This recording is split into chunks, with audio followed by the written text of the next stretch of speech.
I was sort of like following the track. Many people were having these kinds of experiences at just that time.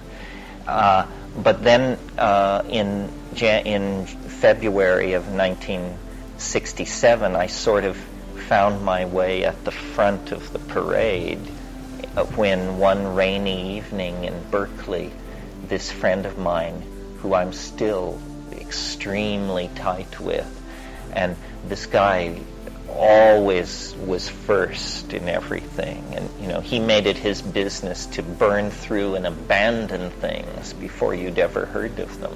And he arrived at my house this rainy February night, and he said, "I have something I want you to try." And I said, "What is it?" And he said, "It's a new psychedelic." And I said, "How long does it last?" And he said, 3 minutes. And I said, "No problem, we're acid heads. We can handle 3 minutes of anything."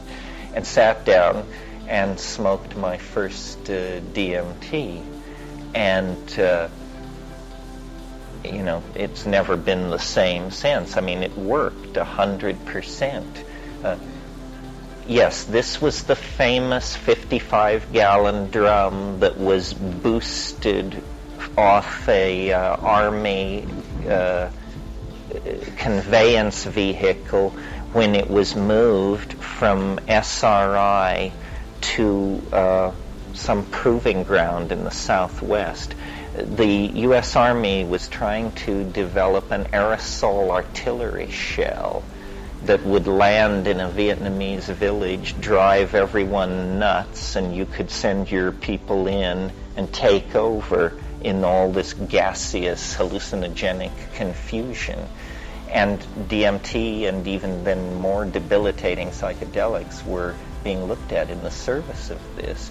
And it's a famous story in the underground that there was this one 55-gallon drum of pure crystalline material that somebody just made sure fell into a ditch in Menlo Park somewhere, and somebody else came along 5 minutes later and picked it up. And rumor persists that that 55-gallon drum is not empty yet.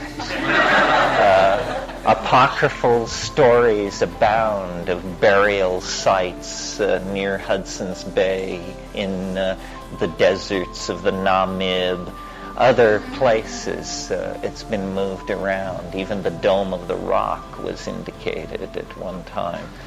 So I don't suggest you go looking for it under the Dome of the Rock.